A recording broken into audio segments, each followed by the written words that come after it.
My name is Paulo Alverde. I'm the Deputy CEO of the International Hydropower Association, and it's a real pleasure to welcome you all to this webinar today. This is the first of our a new series of regional webinars, and we're very pleased to be doing this together with the National Hydropower Association in the United States and WaterPower Canada. And for those of you who are new to the International Hydropower Association, we are the global voice of sustainable hydropower, and we're able to do that thanks to the support of our members, who together account for around a third of global hydropower capacity. And we have a broad range of members in our membership, covering every element of pretty much every element of the hydropower industry. And it is taking advantage of that broad memberships that we have started this round of regional webinars, trying to put the spotlight on the outlook for hydropower in these different areas. Now, we're starting with the North American region. For a number of reasons. First of all, because there's a lot of interesting things going on in North America these days, and we look forward to hearing about them, but also because this is a time where both WaterPower Canada and the National Hydropower Association have either had or are having their big events. And it is good to also use this as an opportunity to discuss a little bit about what's being discussed in these industry events as well, and sharing it with the broader public. One of the things that we often hear from our members is that they would like to know more about what's happening in the different markets where they're not necessarily already engaged, and taking advantage of the wealth of knowledge that we have in our membership. That's kind of the basis and the main reason for having these regional webinars. Now, we know I'm going to pass on to the participants, and I'll be introducing them shortly. But before I do so, just note, we do know from the International Energy Agency and from IRENA that we need a significant increase in hydropower over the next few decades if we're going to meet the net zero targets. And we also know that there's a lot of work left in order to do that. So part of these discussions as well is to try to look at opportunities that are arising that people might not necessarily be aware of, and to put a little bit of the focus on what is going on in our industry beyond what maybe is the case in the different regions. So with that, I will now share my screen very briefly so you can see where the agenda. I hope you can see my screen. We will start off with an update from our IHA Climate Policy Manager, Debbie Gray. We'll talk a little bit about the 2022 Hydropower Status Report. And of course, this is something that we publish yearly, and which we're looking at turning a little bit more towards away from looking at what's happened up until now and looking more towards what is the outlook for hydropower moving forward. And it is on the basis of the findings from these reports that we are preparing these regional webinars. After that, we'll have remarks from Malcolm Wolf from the National Hydropower Association in the United States. And let me just make sure that we have everyone with us. Carolina Rinfret from WaterPower Canada. Following that, we'll have a panel discussion with Bechtel, with PA Consulting and Southern Company, and there'll be an opportunity for you to ask questions of the panelists. Throughout this webinar, do please take advantage of the Q&A. Post questions. You'll find the Q&A on the Zoom toolbar. Do post questions, and we'll make sure to answer them when we get to the Q&A, if not before. With that, I will now pass over to you, Debbie. Great. Thank you very much, Pablo, for that introduction. Let's just go right into the first slide, please.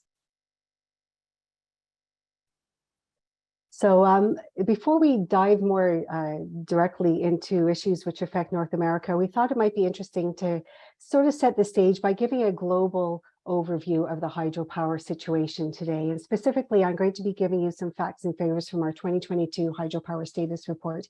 As Pablo mentioned, this is one of the flagship publications of the IHA, and this is currently our 9th edition. So some headline news, there's a lot of hydropower, 1,360 gigawatts of installed capacity worldwide, with 26 of that being added last year in 2021. So this is a bit of an increase over the 5-year average of 2022 gigawatts, but short of what we need for net zero. And I'm going to be talking a little bit more about that in a few minutes. Now, the lion's share, most of the hydro capacity which was added actually was in China, 21 of the 26 gigawatts.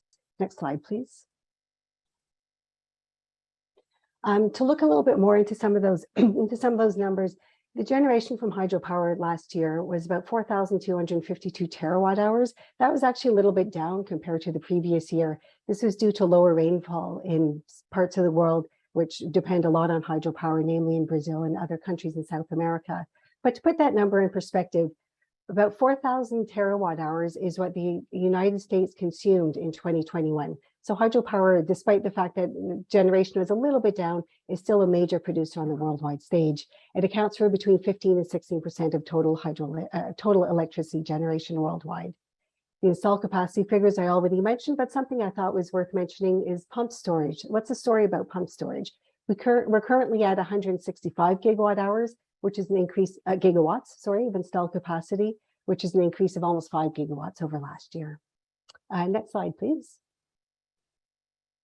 So just a quick overview of where projects being commissioned. Now, of course, in hydropower, I'm sure everybody attending this webinar is familiar to a certain degree with hydropower and realizes that projects tend to be very large, which means that they're not often commissioned the entire project in 1 year. So often when we talk about commissioning or increases in hydropower capacity, we're actually looking at number of units which are coming on within a bigger project. So just a selection of projects from around the world. They're sort of scattered around the world, but a lot in Asia, of course, with some projects in India, Nepal, China, and Laos. But here in North America, the Muskrat Falls in the province of Newfoundland and Labrador came online, was fully commissioned here in Canada at 824 megawatts in 2021. Next slide, please. So if we look at 2022 so far actually has been a really busy year. Again, we have some projects, a lot of projects coming online, or units within bigger projects in China and India and Pakistan, the start of the Grand Ethiopian Renaissance Dam, some units coming online, and the Nantes pump storage project in Switzerland, a very large 900 megawatt pump storage project, just came online a few weeks ago. Actually, it was inaugurated. Here in North America, the Kias project in the province of Manitoba, final unit was commissioned earlier this year, bringing the total installed capacity of that plant to 695 megawatts. Next slide, please. And 2022 continues to be a very busy year. We see there's 2 very large projects which are scheduled to come online before the end of the year in Bhutan, another project in Pakistan and India. Coming back to North America, there's the Romaine 4 project in Quebec at 245 megawatts, is scheduled for completion this year. And interestingly, that project is actually the 4th project of the Cascade system, which has been under construction since 2009, with a total installed capacity of over 1,500 megawatts. So these aren't all the projects which have come online, but these are more, these are basically the biggest ones which have come online or are expected to come online before the end of 2022. Next slide, please. So I mentioned it earlier, but I think a picture is worth 1,000 words here. We said that China had by far and away the largest capacity additions. In numbers, 21,000 megawatts out of the 26,000 megawatts which came online in 2021, and they're really an order of magnitude ahead of any other country, which you can see there. Next slide, please. Now, why is that important? First of all, looking at the geographical distribution of hydropower by the end of 2021, now there are 4 countries which account for about half of the total global installed capacity. That's China, Brazil, and then the 2 large North American countries, of course, the United States and Canada. Now, of course, it's probably intuitive that the larger geographically speaking countries would have more of the resource and therefore the higher installed capacity. And you can see, I hope everyone can hear. I just saw something come up. I hope maybe somebody can confirm that everyone can hear me okay. Debbie, I hear you well. Okay, so I'll keep going then. So here's the portrait of hydropower around the world of the 1,360 gigawatts with, as I was saying, about half of it is the 4 large countries. But as Pablo sort of alluded to at the very beginning, this is not enough, and hydro development really is not on track. Now, if we look at IEA, the International Energy Agency, as well as IRENA, the Renewable Energy Agency, they have both modeled what is the electricity system going to look like in 2050 if we are going to meet our climate targets. And first of all, they see a lot more electricity use, a lot more electricity needs, because a lot of end sources which are currently being powered by fossil fuels like transportation, heating, industry, they will need to electrify if they're going to reduce their carbon emissions. And they've looked at the electricity mix of the future with more electricity coming online, but of course, all of that electricity is going to have to be low carbon electricity. And they've done the modeling, and the magic number they came up with was 850 gigawatts. We're going to need an additional 850 gigawatts by 2050 if we're going to meet our climate targets.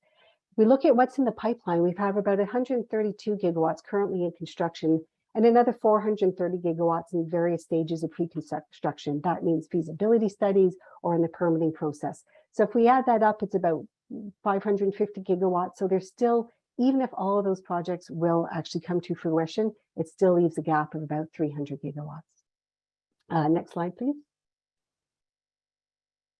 And this is my last slide. And now a lot of people think, well, hydropower has been around for a long time. It's been around, it's been the backbone of Canada's electricity system, for example, for over 100 years.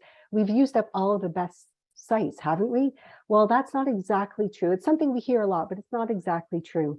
What this graph shows is that on all continents, the dark blue is the installed capacity, the light blue is what is in the pipeline, and then the green bar shows the remaining potential.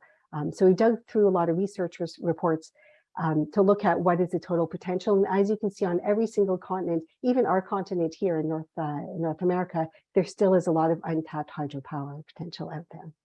So this is just a quick overview of what we've put in our hydropower status report. If you have not read it yet, I encourage you to go to IHA's website.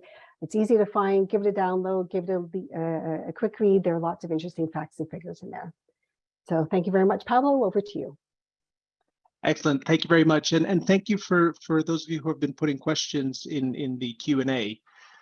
Just to, before we go on to note, this is a very high level summary that Debbie's provided of what's in the hydropower status report. And of course, kind of the key figures and the biggest projects. Now, one of the things that we will need to look at, and that we're looking forward to in this discussion as well, is looking at the whole scope, the whole spectrum of hydropower projects and opportunities in hydropower, which are of course of very different kinds. And one of the things that we will be looking at as we think about future reports of these kinds is to look at the outlook for hydropower in different areas, not just large pump storage, small run-of-river impoundment, etc. Now, with that, I'm now going to turn over to our co-hosts, the National Hydropower Association and WaterPower Canada. I'm going to start with you, Malcolm. Malcolm Wolf, the President and CEO of the National Hydropower Association, and there is no doubt that there's a lot of very interesting developments going on in the United States, and we look forward to hearing about them now. Please, Malcolm. Thanks, Pablo, and thanks, IHA. Pleased to co-host this event with you guys. And Debbie, fantastic overview of the global situation. That's a wonderful reminder of how the North American market compares to what's happening elsewhere in the globe. From a US perspective, so let me introduce myself, Malcolm Wolf, President and CEO of the National Hydropower Association here in the United States. And I'm excited just over the progress we've made in just the last few years.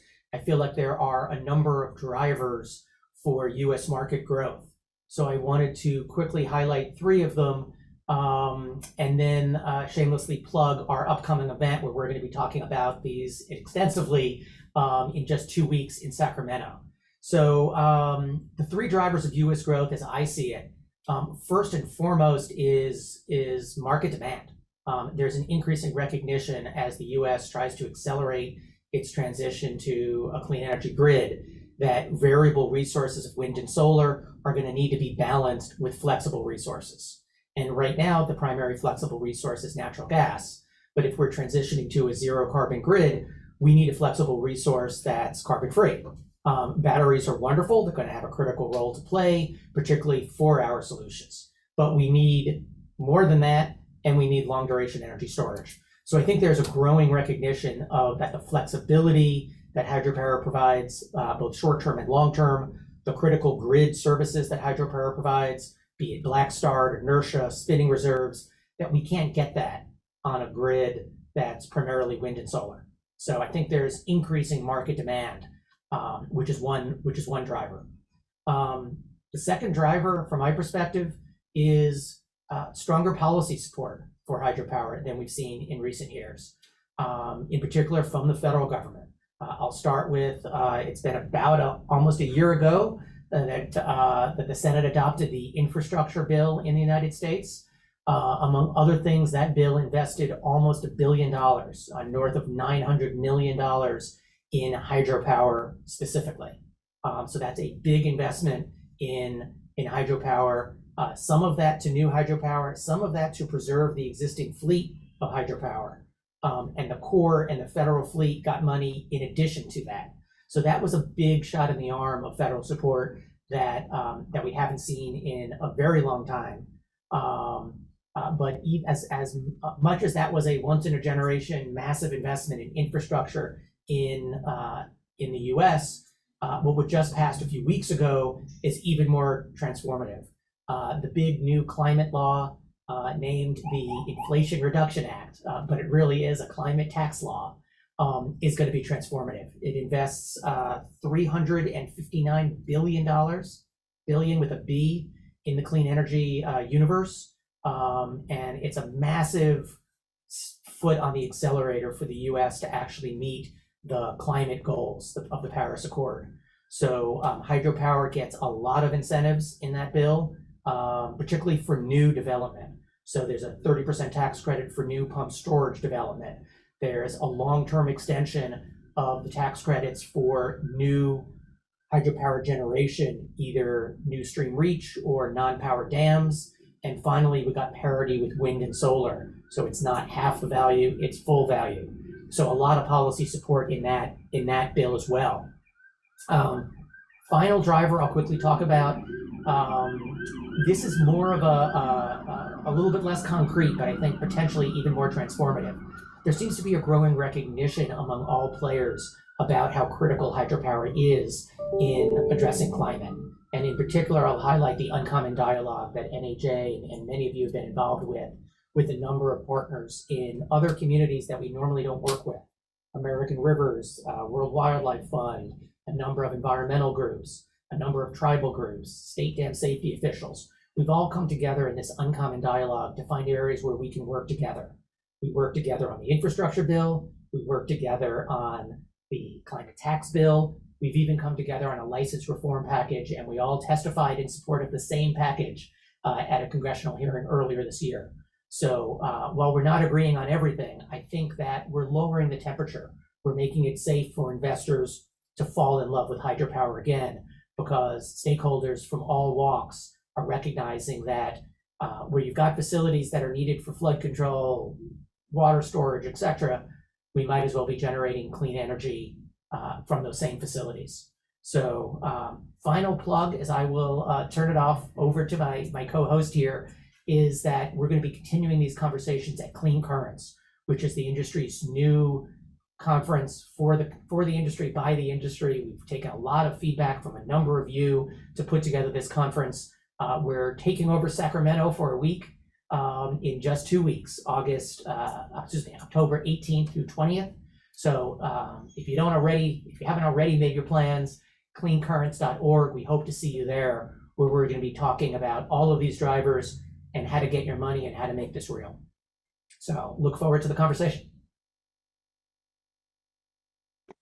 Excellent. Thank you, Malcolm. And I mean, 3 drivers, very simple message, 3 drivers and very interesting ones, which I think in many countries there's probably going to be many regions that are going to be looking at this webinar, and they're going to be thinking, okay, there's some things that we can take from this.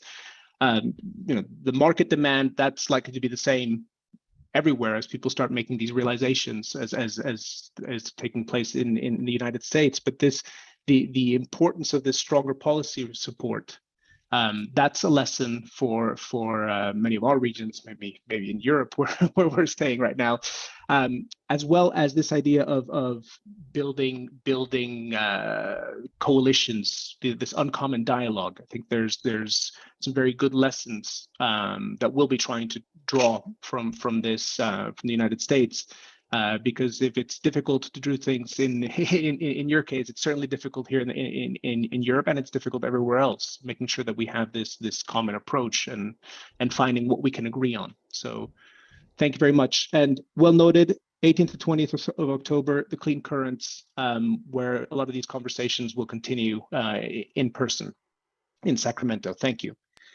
With that, I am going to now pass on to our next speaker and co-host, Carolina Rinfret, President and CEO from WaterPower Canada.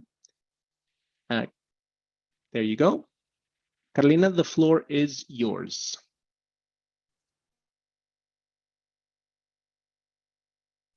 Sorry, Carolina, you're on mute. Apologies for that. So thank you, Malcolm, and thank you, Pablo, for inviting me, and thank you for hosting this first series of webinars and starting with North America. So I sort of echo and support NEG for these three drivers, and I actually envy them for the Inflation Reduction Act, but I'll come back to that later on in my remarks. Sacramento the next few weeks, and it was Toronto a few weeks ago, so I can't plug mine anymore, but it's past. But I'll reflect on some of the issues that came up during our annual conference that took place, the annual conference of WaterPower Canada that took place in Toronto on September 21 and 23rd. It was a successful conference, and the attendees appreciated it. It was WaterPower Canada's first in-person conference since 2019. Of course, due to the pandemic, the last 2 years was virtual conferences. But I think that the fact of gathering together under the same roof and seeing people that we haven't seen in a while has been very productive. And there was a good energy. I don't want to make any word games, but it was good energy in Toronto and good discussions. A lot of people were grateful to network and with industry leaders that made themselves available. So we had a nice Canadian turnout of participants, but we also had people from the United States, Switzerland, Croatia, Austria, Germany, France, Norway, even from Nigeria and India. So I guess it's become an international event. I'm quite happy about it. And this year, the theme was Powerful Synergies for Our Electric Future. And it started off pretty well with the first panel that also spoke and reached out to a consensus of the importance of serious and strong policies from federal governments and to better coordinate provincial efforts to meet the federal targets, which are net zero by 2035 for the electricity sector and for 2050 for the economy, which is a true endeavor. I'll just give you a few quotes from some of our leaders here in Canada. So Jennifer Williams, who's the president and CEO of Newfoundland and Labrador and Hydro, approvals will have to be turned on their head for the transition to happen by 2035. So we are seeing the challenges for 2035. It's been discussed at this conference. And as for another quote from José Guibard, the CEO of Evolugen, who's the energy division here in Canada from Brookfield internationally. And, federal policies help push investments. That's what she also said. We also spoke about the growing role of Indigenous businesses in the electricity sector and the importance of partnering up with Indigenous communities in a collaborative development and a collaborative way for new projects, and to provide work opportunities and training, as well as also financial participation. And I'll come back to later on during the webinar on that. Key observations or takeaways for the decarbonization of electricity production. It will have to be done in optimal conditions, but optimal for us now is probably 80-20 because of this timeline. And it doesn't need to be 100%. I think it was Matthew Johnson from Vice President at Hydro-Quebec for Development Projects that said, the 80-20 rules will be applied on this one, and we'll need to, not be able to aim at 100% all the time, but 80-20 is probably going to be doing the job for the energy transition, and getting also all other sources of energy producers together, clean electricity producers together. And there's a consensus on also recruiting more women and new talent, because that's also an issue that was brought up, was labor shortage, and how do we get new people to come into this industry, and especially as well women. So we can't wait for IHA's report to come out during the fall and explain to us the solutions that we can bring on to bring in more women in the industry. The closing panel did the best job, I think, in this conference by talking about regional synergies and the critical role of new transmission that's going to have to be played. It highlighted the role, of course, of electricity as an enabler to integrate wind energy, and the importance of ensuring that the evolution of electricity systems are focused on social acceptance and providing opportunities for economic reconciliation as well. It also talked about the challenges of moving at scale and as the speed required with integrating more substantial quantities of wind. And we gave, there was great examples that were given during the conference. And this is where I'll sort of echo Malcolm's discussion and his words a little bit earlier, is that I believe that after this conference, I believe that, more dialogue and interaction between, all of the electricity energy players and stakeholders, so for clean electricity, need to have more dialogue, more interaction, and a better way also to get the government to hear us on stronger policies, but also practical regulation to be able to, and solution-oriented regulation to enable hydro projects. So actually, like I said before, I'm sort of envious of the Inflation Reduction Act, and we can't wait because we have the budgets coming in the fall from our federal government. So we'll be pushing also on our federal government to see if they will follow in the US footsteps on incentives for hydro projects. And I'll leave it at that because I know that there's a few other questions coming up on pump storage and also possible developments in Canada, and where do we see growth in Canada. So I'll leave it at that for now. Excellent. Thank you very much. And I think it was a good reminder of how good it is to be able to meet again and to have these conversations and these exchanges of ideas. I mean, you say, this webinar today happens after your annual conference, but it is an annual conference, so we can look forward to next year and try to make sure that we really, we share some of these experiences, and we really do make it a global conference, as you hinted to. And I just want to catch up on a couple of points that you said, because I suspect that we'll hear them quite often over the course of these webinar series. I mean, you had a couple of really good quotes. The approvals will need to be turned on their head, the importance of federal policies, and I particularly like this solution-oriented regulation concept. It's one of those issues that when we look at the chart that Debbie put at the beginning of the growth throughout the world, I would imagine that a big reason for the differences between regions is this framework, this policy framework, these approvals, etc. Where in some countries it's probably easier and faster to do these things, in others it's probably more difficult, and that's something that we also need to know and think about when we're talking about how to promote sustainable hydropower globally. So thank you very much. I will now continue to encourage everybody to keep putting questions in the Q&A, because we're now going to be turning to the panel discussion with IHA members. I'm going to ask the panelists to kindly turn on their cameras, and we'll be introducing them one by one. I'm not going to introduce you all together, but I'll be introducing you as I ask you the questions. Now, you operate, well, we've heard the kind of the view from the national hydropower associations from Canada and from the United States. And we have with us today three very different companies operating in different areas within the North American market. And I'm going to start off by asking Herbie from Southern Company to jump in first. Now, Southern Company is, of course, the second largest utility company in the United States in terms of customer base. And Herbie, you have it all. I mean, you have storage reservoirs, you have run-of-the-river sites, small hydropower, large hydropower, pumped storage hydropower, a little bit of everything. And of course, hydropower is a mature industry in the United States. So my question to you, Herbie, is as an owner, what do you see as some of the main priorities and areas for growth in the coming years? Yeah, for us, we've been in the business of hydro for over 100 years, Pablo. It's was the founding technology for our company.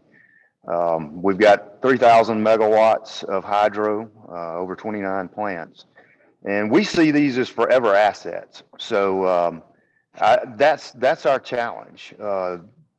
These projects are such an integral part of our communities, our industry, our municipalities, flood control, agriculture, recreation. So we've got to view them as a forever asset. So right now we're in the heart of a major preservation of these projects, over $3 billion in spend. So keeping them going for the next 100 years is very important. For me, what I need is to see more of this. Seeing NHA, IHA, and WaterPower Canada working together to give a platform for owners such as Southern Company to have dialogue and find new potential suppliers or consultants to help us on this endeavor. Thanks for this opportunity, and that's our big challenge, is making them forever assets in a quality and safe manner. Thank you very much, and I like that concept of forever assets, and it's especially good to hear you say this, Herbie, and about the integral, these projects, these assets playing an integral role in local communities, not least because next week on 11th of October we'll be celebrating the inaugural Global Hydropower Day, and it'll be very good to see, to have an opportunity to celebrate the role that these forever assets have and are having, the positive role they're having in local communities. But the main point comes through very clearly. If these are going to be forever assets, we're going to need to make sure that there's modernization efforts, and we're going to need to make sure that the rest of the world knows what's going on with Southern Company's assets as well, and are able to contribute. So thank you very much for that. Now I'm going to turn next to Bechtel, and Chris McMonagle. You're joining us from Bechtel, and Bechtel is perhaps best known in the hydropower industry because of the Hoover Dam. But you've installed some 27,000 megawatts around the world, and designed some 11,000 megawatts of hydropower, including the Kiosk generating station on Canada's fourth longest river. And pumped storage is another area where you work with, and it's of course living somewhat of a revival around the world these days, also in the North American region, we've heard. Now, from the perspective of a constructor as Bechtel, where do you see some of the potential opportunities arising going forward? Okay, great. Thanks, Pablo, and hi everybody around the world. Well, maybe Pablo, I'm conscious of a very broad audience, so I'm going to introduce Bechtel a little bit, so some people may not know who we are. Pablo touched on it. We're one of the people who design, build, commission, hand over the sort of projects we're talking about today. We do that across energy, mining, infrastructure, and hydro is an important part of that. We're a sizable business. We fluctuate between 20 billion and 40 billion annual revenue, depending on what's going on in the market. And we can fluctuate because we're still a private business. We're fifth generation led by Brendan Bechtel. Next year will be our 125th year, which will be a very proud moment for the family and the company. And we like to deliver the most interesting, complex, strategic, challenging prospects. That's what gets us out of bed in the morning. We're pretty selective about the jobs we take on. You know, we like to do a small number of things really well because reputation is everything, as Brendan reminds us when your name's on the door. You know, it dictates a little bit about how you act as a company. I mean, hydro, you mentioned it probably, you can't get through a Bechtel discussion and not hear about Hoover Dam. You know, we're very proud of it, and it's a pivotal point in our company's history. 1935, President Roosevelt opened it, delivered early under budget, and would you believe for $49 million. If only we could deliver, you know, projects today, you know, at that sort of number, would be very pleased. Since then, we've done about 50 hydroelectric projects around the world, all different locations, size, scale, rock types. Currently, you mentioned Kiask. We're in Kiask, you know, Canada's newest hydroelectric plant, 695 megawatts. Very proud of the work we've done there with the Indigenous communities, which will be hugely important for all of us, looking at sustainability and local content and all the projects we deliver around the world. But also elsewhere, I want to share a few others. We're in Skivice in Albania, a 210 megawatt project on part of a 1.335 gigawatt system. And there is an interesting point, you know, that project will reduce energy imports by 55% in the country, you know, which in terms of any energy security in Europe, obviously hugely topical at the moment. And you can see how important these projects are to individual countries. We're in Australia on Big T in Queensland, doing a 400 megawatt project, looking to get into Corrie Glass in the UK, which will be the first major project in over 30 years. And there's a couple of things in the US we're just not quite ready to announce on. Going back in terms, talking to your point about the market, Pablo, you know, I'll end up repeating a little bit about what Malcolm said, but I think it's quite important. You know, when we look at what markets to enter as a contractor at big jobs, we look at what are the big strategic drivers in the world, and you know, things we spoke about: energy transition, energy security, grid resilience, net zero targets, social and economic drivers. You know, the young people coming into the organization now. When we interview them, I actually find they're interviewing us, and they'll ask us, what sort of projects are you delivering? You know, are they, you know, environmentally, you know, sustainable, et cetera, et cetera. Pump storage will be part of the solution off the back of all those strategic drivers. Of that, there is no doubt. You know, where we need to balance supply and demand on, particularly with large scale renewable portfolios. So as Bechtel, I'd say we're bullish on the market. Again, particularly pump storage, so much that we've repurposed a large part of our business. And we're going, you know, really quite hard at that market. However, what I would say, at the market level, we're bullish. At the project level, we remain reserving judgment and remain cautious. And I say that because these projects need to be planned and structured properly. There's a lot of projects which will be discussed and never get off the ground. You know, and they're technically, commercially, you know, environmentally, socially complex, and only the best projects will survive. So, you know, I'd say that, Pablo, you know, bullish on the market, ready to put the might of Bechtel behind it, but cautious at the individual project level. Thank you. I think that's an excellent point to make, and then goes back to your point about being selective. It fits very well with the San Jose Declaration on Sustainable Hydropower and its key principles, which are sustainable hydropower is a clean, green, modern, affordable solution to climate change. Absolutely. Going forward, the only acceptable hydropower is sustainable hydropower. I think that goes back to your point of not every project will be built, not every project should be built. I think that also fits with the general concept of, if we're going to build trust, if we're going to have more hydropower being built, we need to build trust. We need to demonstrate that projects are being done sustainably, and that means that we need to think about whether a project can be built or not.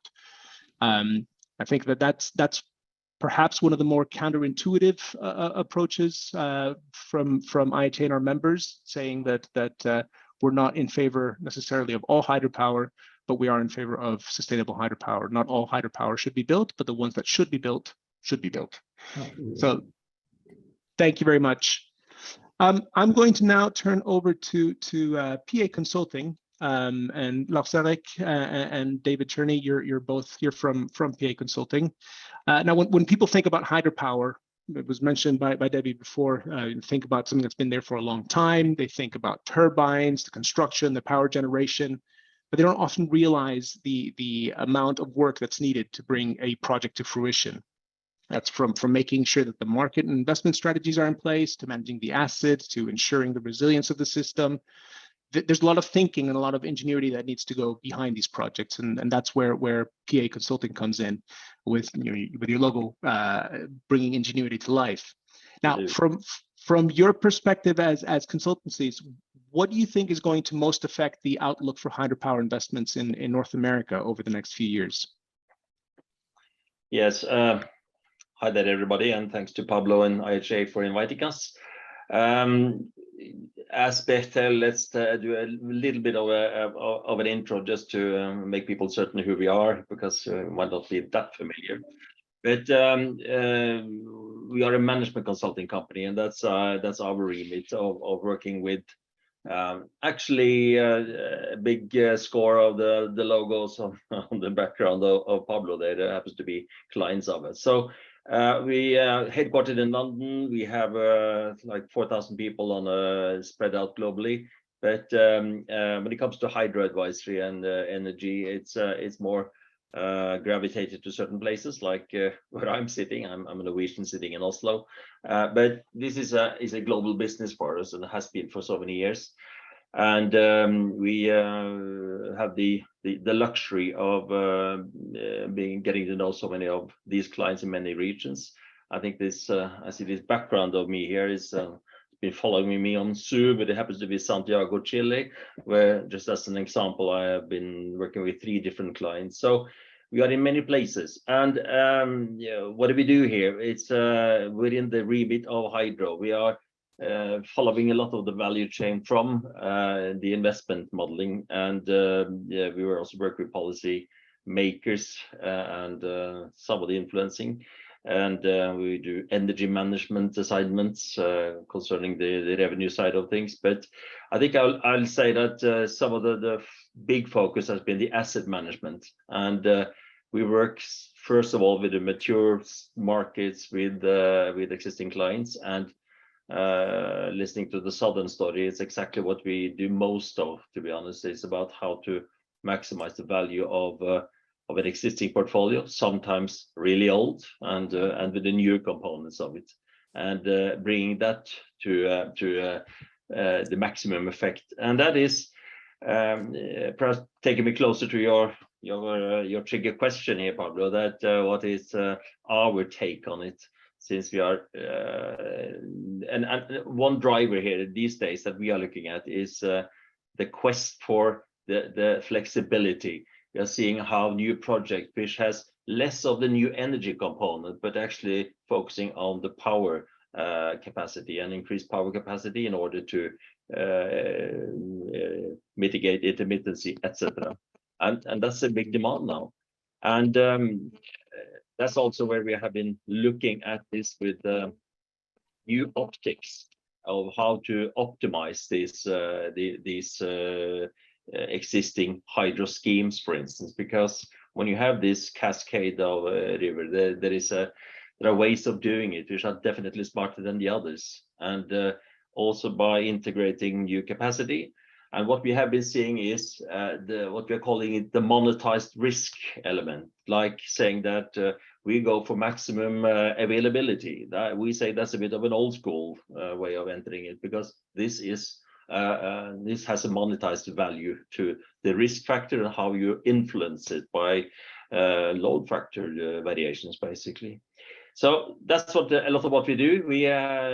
I can also mention that within this as a management remit, we have for many years had the pleasure of running a global benchmarking study with the hugest database, giving us context to many of them. But it's the advisory part. And since I'm on the far, my colleague David here, you need to chime in, David, to give us the US flavor of things fully. Of course, and I'll be brief so we can move on to the next question too, Pablo. So David Cherney, I'm a partner at PA Consulting Group. While Lars Erik runs our hydro team, I focus on helping energy infrastructure investors, largely in North America, do 2 things. One, transaction support. So I help folks buy, sell, finance power generation infrastructure. In the last 10 years, our team in the US has supported the due diligence of around 700 gigawatts of power generation globally. So it's a tremendous part of our business. That has included dozens of hydroelectric deals from pumped hydro to run-of-river, large pondage, et cetera. We really, though, view ourselves as a leading energy market advisor in the clean energy transition. So the second part of what I do is a lot of policy and regulatory support, helping energy infrastructure investors, helping government entities devise ways to help enable a cleaner energy future. And so when I think about the future of hydro and one of the key things that's needed in North America, I'll put aside for a moment vertically integrated regions, as we were just talking about Southern Territory, and briefly talk about some of our more competitive wholesale markets. One of the things we need to think about is how do you fairly compensate resources that often have very long useful lives that might not be fully compensated in today's market structure. So if we think about pumped hydro as an example today, as you brought up, Pablo, battery storage, if we're thinking about 1, 2, 4, 6 hour durations is currently probably the most cost-effective technology for storage.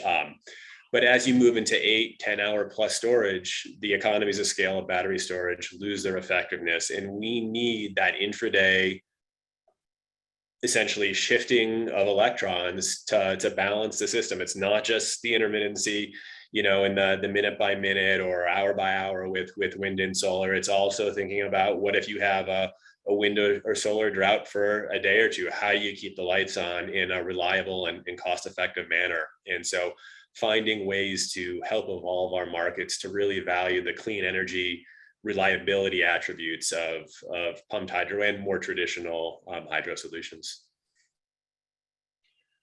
Thank you both very much. And I think to touch on this last point first, I think one of the advantages we see to having these regional webinars is to try to share some ideas from around the world of how companies, and more to the point, how governments are addressing that specific problem. Now, this week, of course, this last week, the announcement of Australia, the large pumped storage project that's being set up.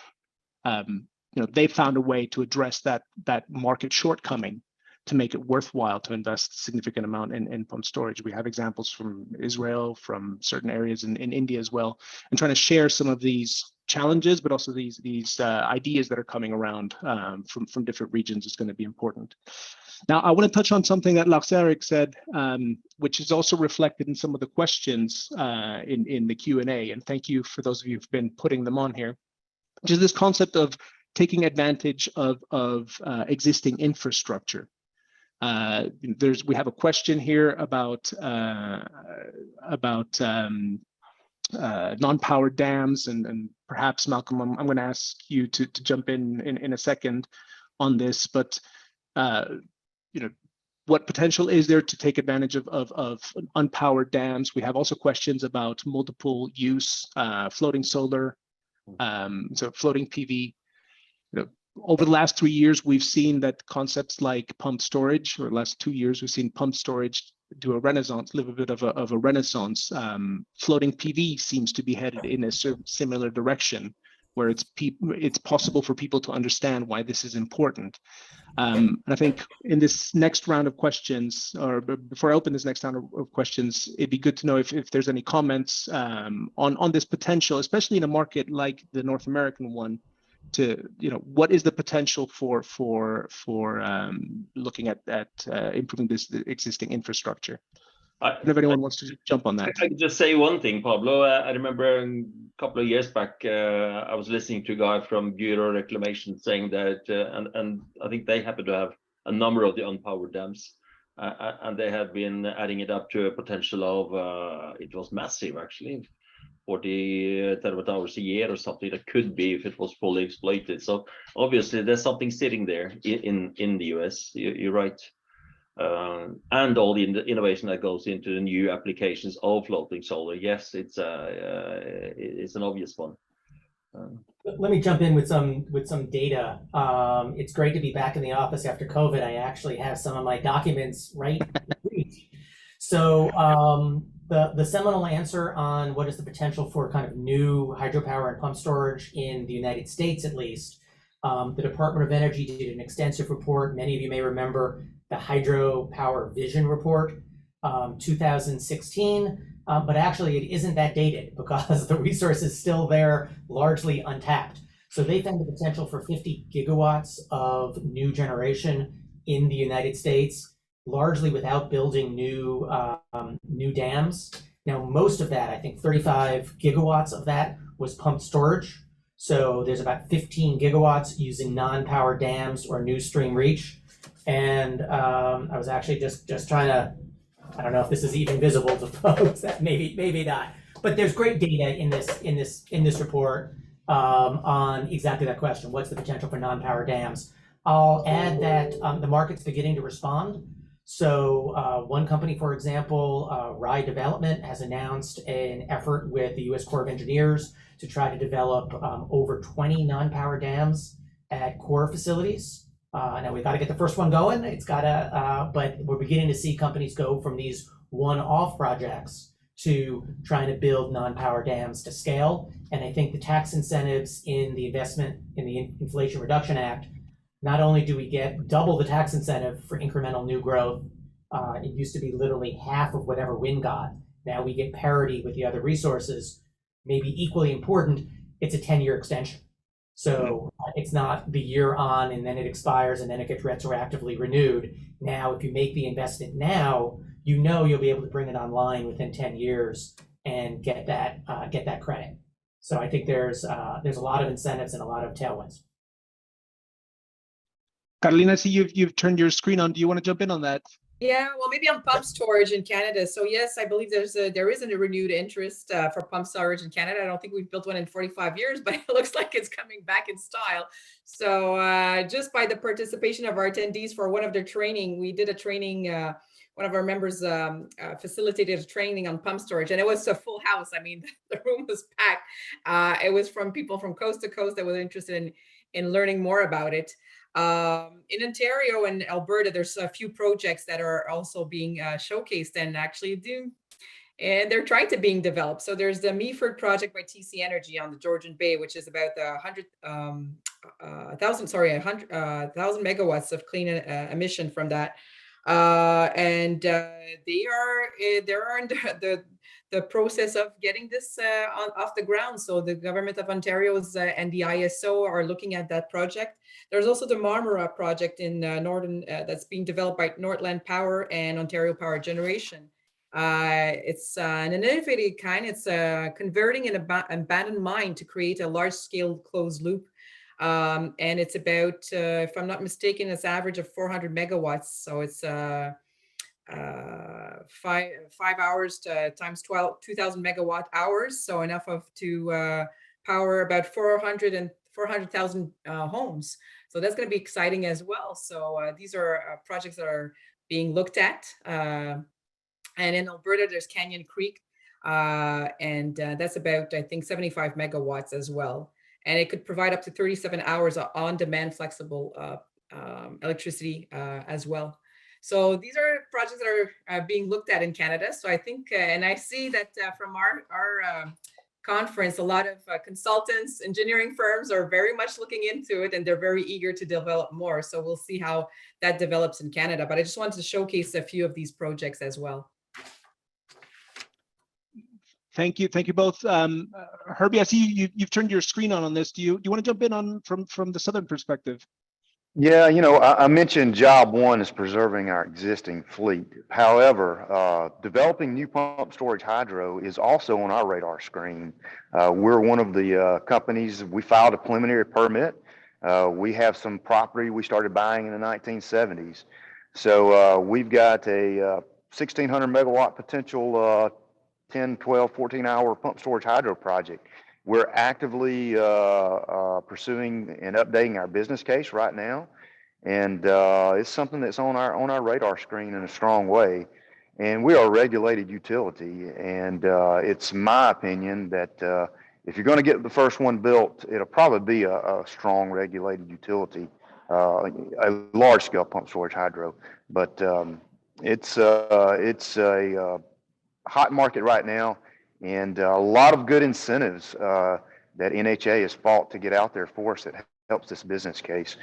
I did see in the question and answer section too about carbon. I do want to put in a plug for the GRES tool, and I want to encourage anybody from a global or US or Canada based, if you've got to put greenhouse gas emissions in your calculations, and we're not regulated right now, but we're starting to see some questions asked from EPA and Wall Street on what our numbers are. Please use the GRES tool. We have trained our people at Southern Company on it. We validated it. It treats hydro very fair. Don't go out and recreate the wheel. Use the GRES tool if you've got to do those calculations around greenhouse gas emissions. And IHA, that's your tool, and you treat us real fair there.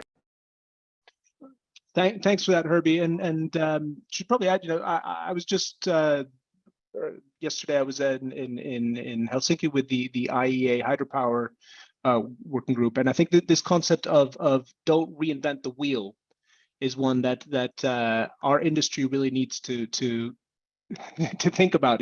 There are good tools out there. I mean, one thing we haven't really been discussing, but or we're discussing just tangentially, is this issue of sustainability. I mean, if we're going to see more projects being built, if we're going to see more of these this growing interest, not just in pump storage but in hydropower, we need to make sure that these projects are sustainable.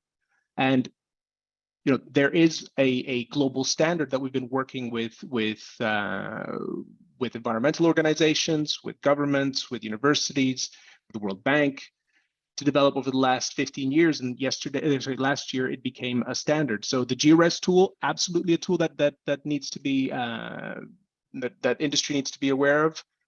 Also, along those lines, the hydropower sustainability standard, and the more that we demonstrate the sustainability of our projects, the better. We have a few more minutes in our time presentation, in our time for this webinar. I'm going to ask the panelists to please turn on their cameras again for a quick lightning round of questions. I'm going to start off with WaterPower Canada. And you mentioned earlier today, the Indigenous communities and linking this to this sustainability journey. Canada's taken a leadership role in this, in ensuring that Indigenous communities are part of this sustainability journey. What effect do you think this has on ensuring a positive outlook for hydropower in Canada? Well, I believe it's a key to success for projects. I mean, we need to develop more projects with First Nations. They are willing to also partner up with us. And from my experience, either on the hydro sector or other energy sectors, they bring a different view also, and they bring knowledge of the land as well. I think that was brought up during our conference as well. There's a few, I'll give you a few examples of how partnerships, well, first of all, we did, this year we redid our Path Forward edition, and the 2022 edition is celebrating Indigenous business success in Canadian hydropower. So it's a lot of different types of partnerships. Sometimes it will be for services. Sometimes it will be actually partnering up with them for stake in it, and a financial partnership. But we're hopefully, I don't know if I'd like to say that we are working on it. We are also working on economic reconciliation with First Nations. That's very important. But one of the projects during our conference, it was a timely announcement. Hydro One announced a partnership with actually a new sort of benchmark or standard with them. It's all new projects of high powered voltage lines will be in 50% partnership with Indigenous communities. So that's actually a real partner, an economical partner for Indigenous communities. There's also, well, I think it was Chris that mentioned it from Bechtel about the kiosk project. That's an amazing partnership with 4 Indigenous communities, and from planning to the end. So that's pretty amazing. And having that those partnership and those planning and those agreements in place. And I believe there's also, we have to understand each community is different. Each community is not going to want the same thing. So we can't, it's not a one size fits all solution. So for some communities, it will be an IBA partnership. It will be a impact benefit assessment agreement. Some others will be more financial. Some can't bear that risk for the financial products. You'll have to wait until de-risking the project. So you'll have to go through your regulatory approvals, and then at the end, they will see partnership, and it's a lot easier for them also to go and get financing, because some of them still in Canada have hard time getting financing because of the Indian Act. So these are all issues that we're working through, but it's going to be different solutions for different projects. But we're seeing a trend of different types of partnerships and maybe more financial partnerships. But like I said, some of them, they need to be de-risk the projects before entering into financial partnerships. And that's what I've seen also from my personal experience going forward. So I think that I think that there is no way that we cannot partner up with it needs to be a part of each project, and it's early consultation as well with First Nations to understand what kind of benefits will come out of this projects, of hydro projects, what kind of, and you said it earlier, I think, forever assets concept and, the sustainable part of it, not all projects will be done. So we need to identify these criteria early on. What needs to be done with First Nations? What kind of projects do they see going on, passing that sustainable barrier or factor to move on? So I think that those are important issues to work out together. Thanks, and I think that this concept of partnerships and de-risking is one that's going to be particularly relevant in this region if we're going to change the outlook for hydropower going forward. On that note, I wanted to ask you, Malcolm, of these three drivers that you've mentioned, if you only had the market demand and the stronger policy support, so if we didn't have this third one of growing recognition, the uncommon dialogue, would you be do you think the outlook would be as good as it is today? How big a role do you think it plays? I think we need all three, and there's certainly existing challenges. We've not yet enacted a comprehensive license reform package in the United States. And in tax incentives, the carrot is great, but that's only if you can get it built. And if energy infrastructure takes a decade or longer to get built, we're not going to meet the climate crisis. We're not meeting the needs of business. So there's continued challenges. And I think that's where the uncommon dialogue can be helpful, because it helps us build broad, durable, bipartisan support on Capitol Hill. But that package isn't moving this Congress. Hope we can get it moving next Congress. And that kind of a national recognition that hydropower and pump storage are important doesn't answer the question about any one project in any one community. Yeah. So echo the comments about early and often outreach. We've got to be talking to Native American tribes, Indigenous communities, local communities.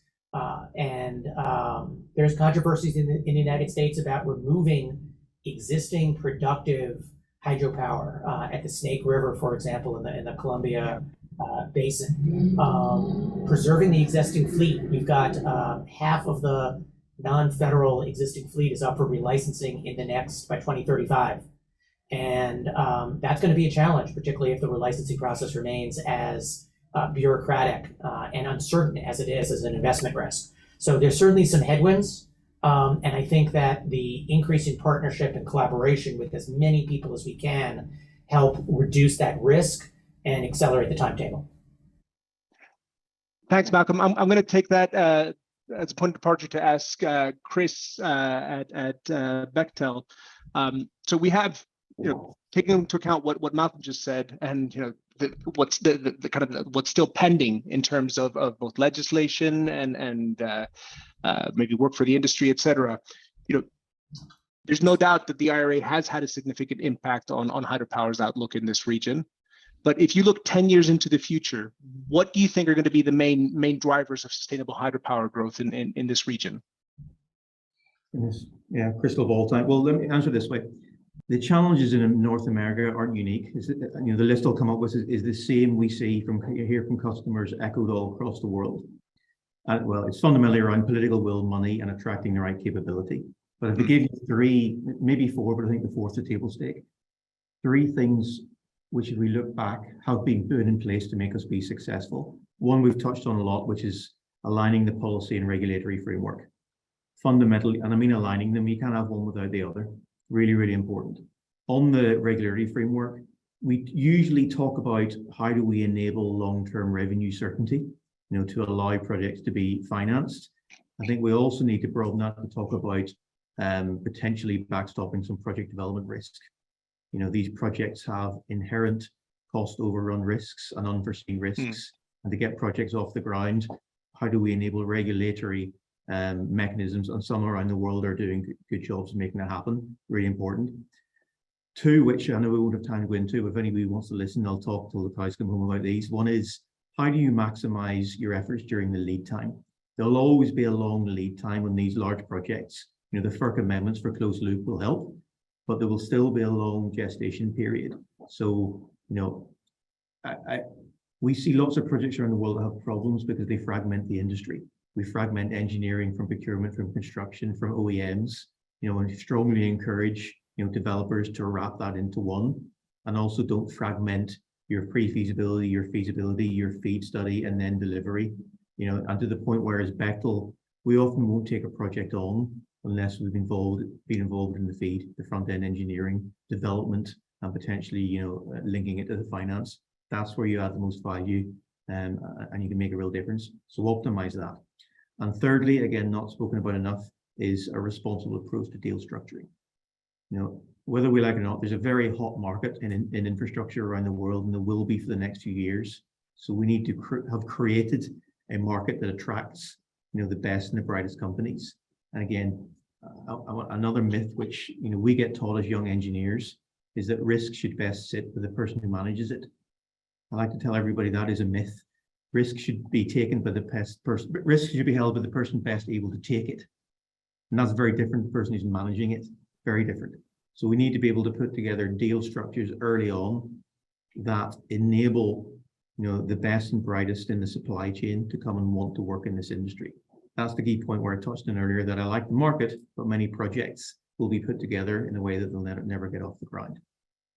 The fourth one I says, where it's not really one of the top three, is the sustainability. We've got to start talking about sustainability as a table stake. It is an absolute must. And that discussion earlier about, indigenous communities, it's just a necessity. It's not an if, it's not a question, that must be built into your entire process. Thank you. Some really, really excellent points, and it's a shame we're coming up to the end of the session today, but we'll make sure to follow up on some of those thoughts also, because they're quite useful, not just in North American concept, of course. But I do want to take kind of build on what you just said and ask Lars-Erik. You've set up, Chris, you've set up some very basic things that we need to be thinking about and doing differently.